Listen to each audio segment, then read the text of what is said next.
Hey guys, it's Emma and today I'm going to be doing a makeup tips for beginners video. So I'm going to go through basically the whole face and hopefully it's helpful for you guys. Before we actually get started, I just want to say this is how I do my makeup. This is what works for me. If it doesn't work for you or you don't like how it looks, I'm not saying you're doing your makeup wrong or anything. This is just my opinion on different ways to apply makeup and how I like it. You can always change it up and do whatever works best for you. Just so you know. I want to start off with the face. So it's really important to prep your skin before makeup or else your makeup's going to look bad. Obviously my skin isn't that great. It's actually not looking too terrible on camera and it's actually been a lot better lately. But anyway, prepping your skin is really, really important because it's the base of your makeup. If your base isn't like prepped, it's not going to look that great. I already washed my face. I'm just going to moisturize. And then I'm going to add my Tatcha primer. It's really, really important to moisturize before putting makeup on. I also really, really lightly exfoliated with a cloth, and I'm not saying to exfoliate every time you put makeup on because that's actually like really bad for your skin. I wouldn't exfoliate once a week. You can, like, that's the very minimum. I'd exfoliate like twice a month. Maybe if I have like a super, super important event, a party, maybe your prom, something bigger that you want your makeup to look really, really good for, then definitely exfoliate. I'm moisturized. I'm going to be using my primer. Primer isn't like super important. A lot of primers don't even work that well. This Tatcha one works pretty well, so I'm just putting it in the areas I feel need the most help. So anywhere where the texture is a little off or you feel like your pores will be emphasized more by the foundation. And when I'm applying my foundation, I like to kind of like push in and then rub it because I feel like it gets into the pores better that way. I don't know if that's true, but it just makes me feel better about it. So now let's go into foundation. So I'm going to be using this one that I've actually never really tried before except like really quickly when I did like a makeup look for Instagram and I just did like one eye, so I just put foundation around it. I'm going to be using the Wet n Wild Photo Focus Foundation. I chose this one because it's a drugstore one and it's cheap and apparently it's good. I've seen good reviews on it, but I've also seen some bad reviews, but that's with everything. I just really wanted to try it because it's pretty rare that you find a really, really good drugstore foundation. I am obsessed with foundation, so anytime I hear of a good one, I really, really want it. I have so many. So for foundation, I like to use a beauty sponge. Other people like to use brushes. It's kind of personal preference. I find the beauty sponge gives like a less cakey what's the word? Appliance? I don't know. I only like using a brush for my Laura Mercier Flawless Fusion foundation. Whenever I would apply that foundation with a sponge, it just emphasized everything, which is weird because usually it's a brush that will do that. It'll emphasize like any dry spots, any texture you have, and this will kind of smooth everything out because you're pressing it in rather than rubbing it around. You're not going to get as much coverage with a beauty blender as you will a brush, but it's a lot easier to build up coverage with a beauty blender and build it up to the full coverage that you want. And it's also going to kind of take away some product while you're blending it in, so it's not going to look super, super cakey. So since this is my first time using the Wet n Wild, I guess you're going to get a mini review. So it has like a kind of like the Marc Jacobs one, like it doesn't have a pump or anything, it's just like this thing and it's kind of like unsanitary, but we're gonna use it. It smells like paint. When you're blending out your foundation, you're always gonna do a pouncing movement. You don't want to drag it because you're kind of just wiping it off if you're dragging it. And if I need more, I'll build up. Because you can always add more, but you can't really take away. So for finding your foundation shade, it's really hard in like Sephora or a store to actually see the true color of the foundation. Just because the lighting's so dark in there, everything kind of looks darker than it actually is. But my main thing would be definitely think about your undertones, whether you have more yellow undertone or pink undertones or neutral, whether you want a dewy, more like moisturizing one or if you want a matte one. And a good way to figure out which one is best for you is really just think about your skin type. So if you have more oily skin, I'd say go for a more matte foundation because if you have more oily skin, you're going to get more oily during the day and it might just make your dewy foundation just kind of slip right off, while a matte foundation will kind of keep it in place and make it less patchy. If you have drier skin, obviously do a more dewy foundation, because a matte foundation is going to cling to all of your dry spots and texture. If you're a mix like me, I think I'm a mixed skin type, kind of just do both depending on the season. Like in the winter, it might be better to do a more dewy one. In the summer, it might be better to do more matte because it's hotter, because it's more hot outside. So you're gonna get a little more oily. Always put some under your jawline, because you don't want it to look like you're wearing a mask. No foundation is ever gonna match your neck perfectly. So you always wanna blend it down the neck, because you don't want that line. And usually when I'm doing the neck part, I just drag my beauty blender because I don't really care how amazing it's blended down there, as long as there's some down there. This part is always so hard to cover, and I totally forgot to put primer there, so it's looking pretty funny. For concealer, I'm going for more of a brightening look under the eyes, as well as coverage. So I have the Tarte Shape Tape, as we know, really, really good concealer. And a lot of people on YouTube, and I do this sometimes I don't, but they'll do the whole triangle thing. I don't really want to do that today because it's too much sometimes. So I'm just really focusing right here.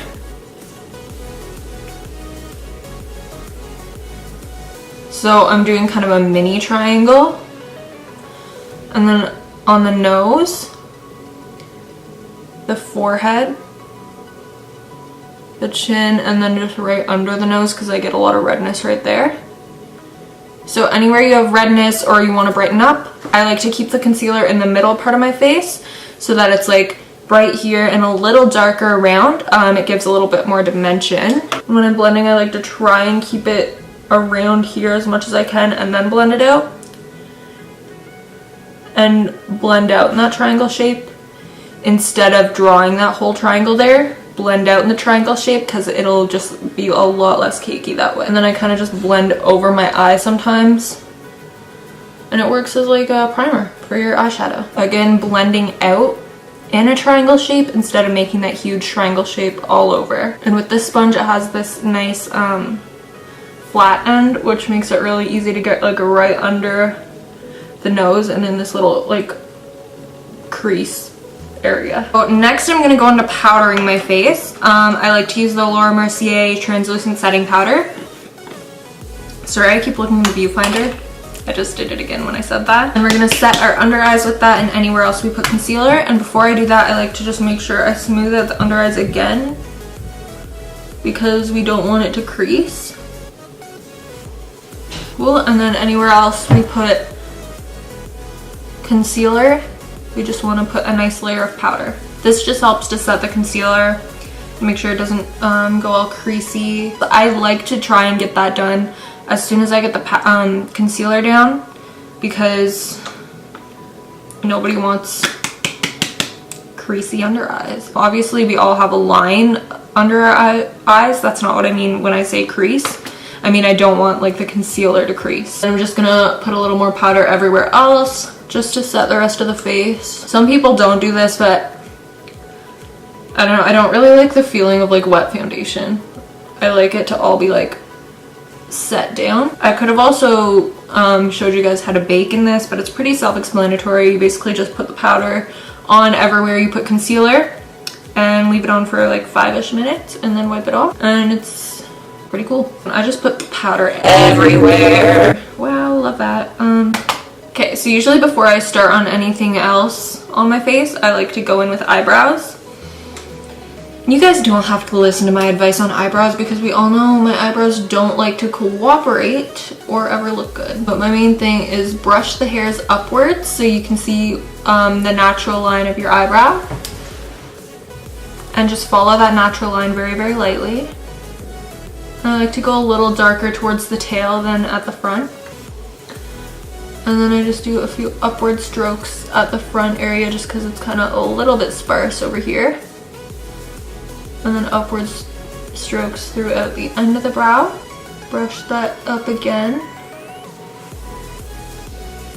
And then just fill in any sparse areas at the top. Sometimes I'll brush it down, but right now it's not looking too bad. And then exfoliate out again. If you have brow gel, you can use some brow gel. I don't really have any other than like the, what's it called? Glossier Boy Brow. So again, I'm gonna do the same thing on this brow. My eyebrows are uneven, so like they're never gonna look good, but we're going for it. Also, I have a bunch of eyebrow hairs growing right there, so like, don't mind them. So as you can see, this eyebrow never goes as well because it's literally a totally different shape. I get so mad that this eyebrow gets to look good and this one just like sits there. Like, why does that one look good? Like, I know it's not amazing, but like it's a lot better than this one. So yeah, you don't have to listen to my eyebrow tips. I'm back. Bronzer. So I like to go in with a more warm toned bronzer, and I learned this trick from James Charles. So I'm just using the Tarte Amazonian Princess, which is almost out. Like, I've basically hit pan. There's just a little bit left here. Oh, I definitely have hit pan, but you know what I mean. And then I just use this to warm up my face a little bit. And I just kind of don't even really pay attention to where I'm putting it. Like, obviously I put it in the normal spots, but I don't like make sure it's like precise. And this will just like warm up your whole face and help blend out your normal contour. And I'm gonna go in with my IT Cosmetics contour kit, and I'm gonna take a more cool toned shade. So these two at the top are more cool toned. So I'm gonna just mix those together, and then I do that and just go on my cheekbone. And make sure not to go too low, or it's going to make your face look a lot more sunken in. So go a little more high and blend upwards. And then on here, if you make it a little darker in this area and then just kind of blend it out, it'll make it look a little more defined. You don't want it to look super dark all the way down, because that's just going to look really harsh and it's not going to end up looking super amazing. So just lightly, and then just kind of blend it out. And then I don't really like to do nose contour that much, but if you are doing it, make sure to stay closer to the top rather than the sides, because if you're doing it right on the sides, it's going to actually make your nose look a little bigger. So make sure you're doing the top of the bridge. Whatever. Anyway, I don't really contour my nose, but sometimes I will take a little bit of bronzer. And I'll just kind of put some on my nose like that. And then I like to put it at the end of my nose because apparently it's supposed to make it look shorter. Okay, so now for blush. I don't know where my blush is. I'm going to be using this Tarte one. I just like to take some on the brush. And I like to use an angled brush like this. Oh, my hair is getting in my face. And then I like to smile so I can find like the apple of my cheek. That's what like all the beauty gurus back in like 2012 said. They'd be like, smile when I put my blush on. I'm not making fun of it, I'm just saying I remember. I don't know why I just like everything to go like this. I don't really like a big dot of red on my cheek. I like to bring it up because it lifts your face up rather than dragging it down. And sometimes I'll pat it on so I get a little more color, but still bringing it upwards. And then blend it out. If you want to be like the cute little Tumblr girls with the blush on your nose, you can do that too. Just a little bit though, not too much. I already have a pretty red nose, so now I'm gonna go on to eyeshadow. So me putting the concealer, like blending it on top of my eyelid as well, was kind of like the primer. So I'm gonna go in with the Subculture palette because that's what I use for like my favorite eyeshadow look for like kind of like an everyday type thing. So I'm gonna like slouch so you guys can see better. So I like to use a fluffy brush like this. This is the Morphe M441 brush. It's a great crease brush, especially really good for transition shades. I'm going to be using the shade Dawn. For a transition shade, you want to do something kind of close to your skin tone so that when you're blending out your eyeshadow, it blends in with the shade of your skin rather than just like having a harsh line there. I keep forgetting to breathe when I'm talking, so I'm like really out of breath right now. And then just really lightly, to go lighter with your eyeshadow application, keep your hand far. If you want to go darker, keep it close. My recommendation is always go light and then just keep building it up. Sorry, I keep looking in the viewfinder. go light, keep building it up, because again, you can do less and add more, but you can't do more and take away. So for the transition shade, I just like to do it in the crease and kind of bring it up into the eyebrow a little bit, and then do the same thing on the other eye. So then with kind of just a smaller fluffy brush, this one is more fluffy, the Morphe M441, and then the Morphe 433. That's a bit smaller, and I like to do that for the actual crease rather than the transition shade. And in the crease, I'm using, well, first I'm gonna go in with Roxy. I like to kind of like keep adding, go from lightest to darkest, so that when I'm blending, it just stays clean and doesn't look too muddy. So I'm going in with the shade Roxy, which is kind of a little orangey pink, and I'm just blending it into the crease and a little bit upwards, and then in the outer corner a little bit, and then the same on the other eye. And I like to kind of do a bit like circular motions, and then there's also like the windshield wiper motions. And again, I have my hand farther away from the actual brush part because I'm going in with a really light hand. So now with the same brush, I'm going in with the shade Fudge, and I'm just adding it only to the crease, not really above the crease, because this is just adding the definition and also packing it on to the outer corner of the lid. So always keep the darker shades kind of closer to the outside and the lighter shades on the inside, because it gives that like ooh, like rather than the, it'll make your eyes look a little bigger and more open rather than smaller and closed. So that just gives a really soft, pretty look. And then with an even smaller fluffy brush, this one is the M506. I'm gonna be doing my lower lash line. So I'm gonna be using the same color I did in the crease. And just, this gives it kind of more of a smoky look. And I find putting a bit of shadow underneath the lower lash line gives a more open look to the eye as well. For this step, I'm going to be using a shimmery eyeshadow, and it's actually better to apply them when the brush is wet. So you can use your setting spray, you can use any mists or anything, even water. I have the Morphe M224 brush, and I'm going to spray it with some of the Tatcha mist. Oh, that's almost out, but it's still got the brush wet. And pack it onto the inner corner. And I don't even know if you can see, but adding the little spray of whatever actually enhances the shimmer. And actually for any eyeshadow, if it's lacking any pigment, just spray some setting spray or just a dewy mist or something, Fix Plus, and once you pack it on, it'll be a lot more pigmented or shimmery or whatever you need it to be. And then once I pack that onto the inner corner, I just grab a smaller brush again and just make sure it's blended into the eyeshadow so it doesn't look so harsh in the middle. So now I'm going on to eyeliner, and this is fun. I'm going to teach you guys how to do a wing. Obviously, if you're not that skilled at winged eyeliner, don't worry, nobody is. It takes a lot of practice, and even once you have a lot of practice, sometimes it's just not your day and you don't get a good wing. But I'm gonna try. So for winged eyeliner, a lot of people will kind of just bring it out without really thinking about it. Instead of bringing it straight, you want to follow the shape of your eye. You want to bring your wing up like it's kind of just like it's gonna keep going. So for example, the bottom of my eye looks like it's gonna keep going up, so you want to follow that shape. So I'm going from there, and I'm gonna bring it up.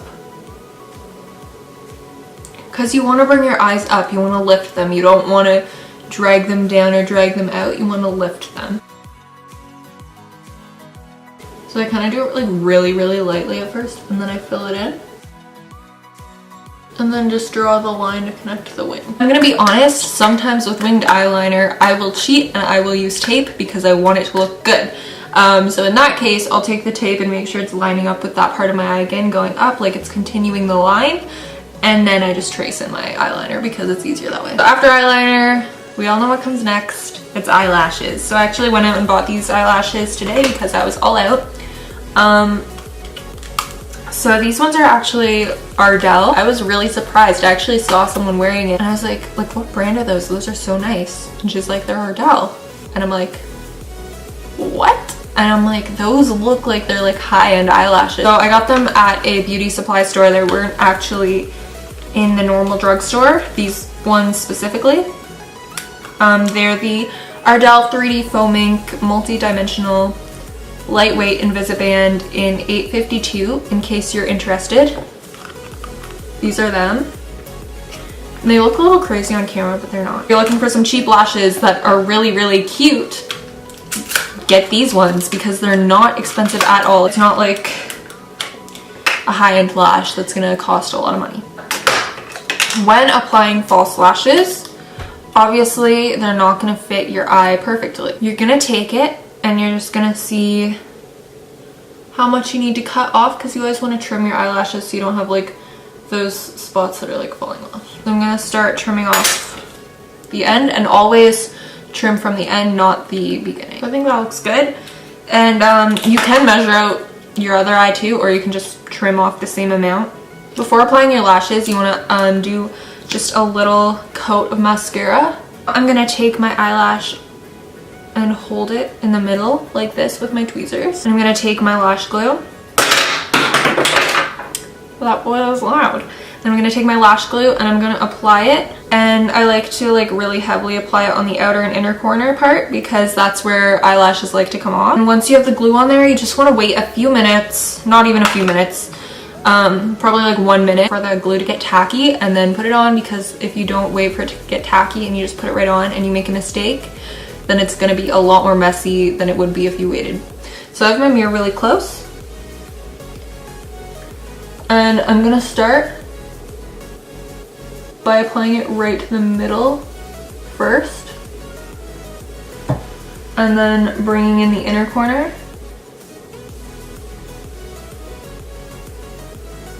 and then the outer corner, and you want to try and get as close to your lash line as possible and just kind of squeeze them in. I applied both lashes, and I'm just going to take the mascara again wherever I put it.